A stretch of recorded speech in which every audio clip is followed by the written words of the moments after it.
लगाया दिल बहुत पर दिल लगा नहीं। लगाया दिल बहुत पर दिल लगा नहीं। तेरे जैसा तेरे जैसा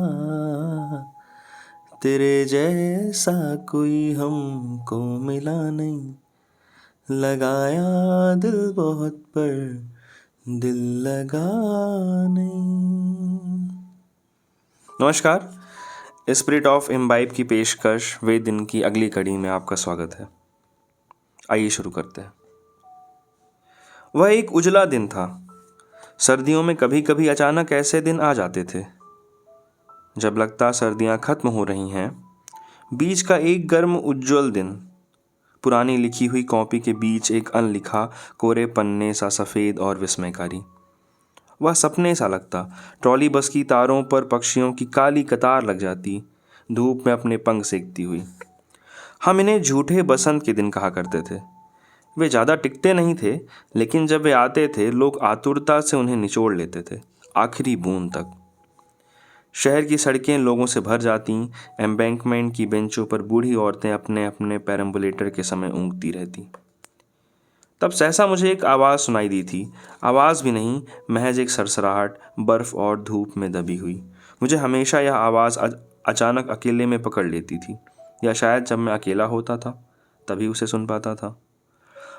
वह दरिया की ओर से आती थी, किंतु वह दरिया की ही आवाज़ है, इसमें मुझे संदेह था।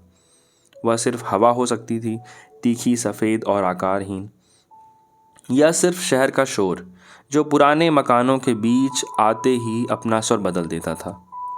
घरों के बीच एक गिरता हुआ नोट, पेड़ों, छतों, गलियों के कीबोर्ड पर ससराता हुआ बर्फ की सफ़ेद पर एक भूरी सी आहट सा। मैं अब इन पुराने मकानों के बीच चल रहा था। सड़क का नाम था विनोहरादी, अंगूर लताओं का स्क्वायर। बरसों पहले यहाँ शराब बनाई जाती थी। फ्रांस इस स्क्वायर के अंतिम छोर पर रहता था, या रहता था। अब उसका अपार्टमेंट खाली है, लेकिन उस दिन वह वहाँ था, और तब कोई नहीं जानता था कि कुछ दिनों बाद वह प्राग में नहीं होगा। उसके अपार्टमेंट से पहले चोखोवी गार्डन्स आते थे, और मैं हमेशा उनके बीच से गुजर कर सड़क पार किया करता था। सर्दियों में सब पेड़ों के पत्ते झड़ जाते थे, लेकिन चोखोवी गार्डन्स के पाइन वृक्षों की सुइयां अलग नहीं होती थीं। वे नीचे झुक जाती थीं, एक ठिठुरते जानवर की तरह जो सर्दी से बचने के लिए अपने सब अंग समेट लेता है।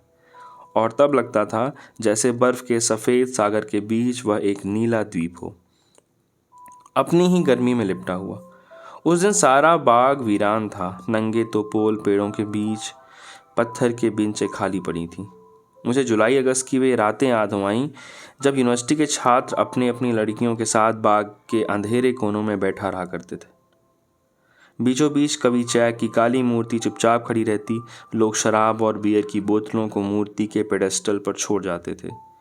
फिर देर रात में गरीब बूढ़ी औरतें प्रेतनियों की तरह बाग में घुस आती थीं और खाली बोतलों को अपनी स्कर्ट्स की लंबी जेबों में ढूंढ कर उसमें ठूंस कर अंधेरे में गायब हो जाती थीं। यह पिछली गर्मियों में था, और उससे पिछली गर्मियों में, जो इस शहर में मेरी पहली गर्मी थी। उन्हीं दिनों पहली बार मैं फ्रांस से मिला था।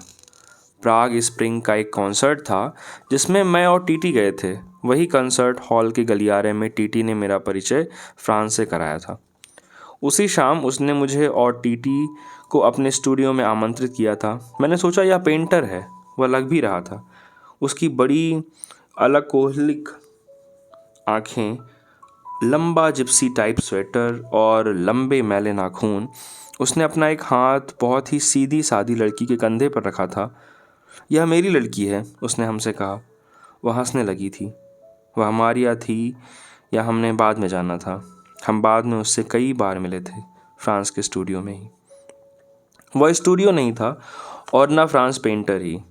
उस शाम जब हम उसके कमरे में गए तो सिर्फ एक बड़े पियानो और सोफ़ा के अलावा कुछ भी दिखाई नहीं दिया। कमरे के बीच में ही एक तार लगी थी जिस पर उसके मोजे और अंडरवियर सूख रहे थे। पियानो के सामने दीवार पर नेंस्की का एक चित्र था, पेत्रोश्का के वेश में। उसके साथ ही स्ट्राविंस्की खड़े थे। कभी कभी तुमने शैतान और ईश्वर को एक साथ देखा है? उसने पाइप सुलगाते हुए मेरी ओर देखा, फिर उस फोटो की ओर इशारा किया। मैं दोनों को ही अपने स्टूडियो में रखता हूँ, उसने हंसते हुए कहा। यह हमारे परिचय की शुरुआत थी। सारी शाम वह अपने बारे में ही बोलता रहा था। उसे अपने बारे में ही बोलना अच्छा लगता था, एक ईगोइस्ट की तरह नहीं, एक बच्चे की तरह जो अपने स्टैम्प एल्बम पर हर आदमी को गर्व से दिखाता है। यह कहने की बजाय कि देखो यह अर्जेंटीना का टिकट है या ग्रीनलैंड का, वह सिर्फ यह कहता था कि देखो यह मेरा प्रेम है, यह मेरी घृणा, मैं इस पर मर सकता हूँ, मैं इस पर थूकता भी नहीं। उसके पास शब्द ज़्यादा नहीं थे, वह जर्मन था और अंग्रेज़ी बहुत कम आती थी, चेक उससे भी कम। वास्तव में सिनेमेटोग्राफी के छात्रों को चेक सीखने की आवश्यकता नहीं पड़ती थी। फ्रांस को पूर्वी जर्मन से यहाँ सिनेमा स्कूल में अध्ययन करने का स्कॉलरशिप मिला था। जब कभी बोलते हुए उसे अंग्रेज़ी का शब्द नहीं मिलता था, वह उसका जर्मन शब्द मारिया को बता देता था और मारिया हमारे लिए उसका अनुवाद चेक में कर देती थी। मारिया को अंग्रेज़ी आती थी पर वह बोलती थी चेक में। फ्रांस को चेक नहीं आती थी, मुझे और टीटी को जर्मन। और कभी कभी हम जल्दी में बोलते हुए हड़बड़ा जाते थे कि किसके साथ हमें किस भाषा में बोलना चाहिए। यह सिर्फ पहले ही दिन हुआ था, बाद में हम आदी हो गए थे। बाद में हम बहुत सी चीज़ों के आदी हो गए थे। हम में यह प्रथा थी, मेरे ख्याल में सब विदेशी छात्रों में यह प्रथा थी कि वे एक दूसरे के निजी जीवन को अलग रहने देंगे।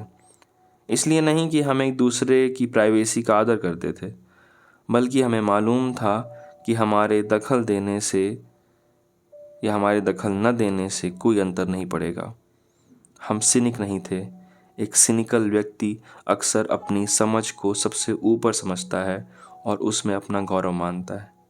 हम में रखने देने लायक कोई गौरव नहीं था। हम सिर्फ एक दूसरे को इतनी सीमा तक जानने लगे थे जहां यह पता चल जाता है कि तुम दूसरे की मदद नहीं कर सकते। तुम मदद कर सकते हो लेकिन उतनी नहीं जितनी दूसरे को ज़रूरत है, और यदि ज़रूरत के मुताबिक मदद नहीं कर सको तो चाहे कितनी भी मदद क्यों ना करो, उससे बनता कुछ भी नहीं। यही कारण था कि जब बहुत से दिन गुजर जाते और हमें फ्रांस के स्टूडियो में मारिया दिखाई नहीं देती थी, तब भी हम फ्रांस से उसके बारे में कुछ नहीं पूछते थे। हमें कभी कभी आश्चर्य होता कि मारिया उसके साथ कैसे निभा पाती है। उन दिनों फ्रांस टीटी के साथ दिन रात पब में बैठा रहता। वे परेशानी और भटकाव के दिन होते। फिर वीज़ा का शुरू चक्कर। फ्रांस उतावला सा हो जाता प्राग से कहीं भी बाहर जाने के लिए, वेस्ट जर्मनी, स्वीडन, पोलैंड, कहीं भी जहाँ सिनेमा स्कूल के अध्यापक इतने जड़ बुद्धि, इतने इडियट नहीं होंगे जितने प्राग में। यह वह समय होता जब फ्रांस का कोई आइडिया, अपनी फिल्म के बारे में कोई थीम स्कूल के डायरेक्टर द्वारा अस्वीकृत हो जाती। वह मेरे कमरे में आता और हम घंटों तक पब से दूसरे पब में घूमते रहते। फ्रांस की माँ पश्चिमी बर्लिन में थी और हर महीने उसे उनसे कुछ न कुछ मिलता रहता था। हम कभी कभी मजाक में कहते थे कि फ्रांस को दो दुनियाओं का आनंद मिलता है। इसमें वह ज़्यादा सुखी नहीं था, हम सुखी थे, क्योंकि हम कहीं भी नहीं जा सकते थे। फ्रांस को हमेशा यह लगा रहता था कि वह किसी भी समय प्राग छोड़कर जा सकता था। मुझे लगता है जिन लोगों के सामने दूसरा रास्ता खुला रहता है वे शायद ज़्यादा सुखी नहीं हो पाते। लेकिन उस दिन मैं सुख के बारे में नहीं सोच रहा था, न फ्रांस के न अपने। मेरा ध्यान बार बार उस एक चेहरे की ओर भटक जाता था जो एक संग इतना उज्जवल था, उत्सुक और हल्का सा उदासीन। बहुत शुक्रिया हमारे साथ बने रहने के लिए। बहुत शुक्रिया, धन्यवाद।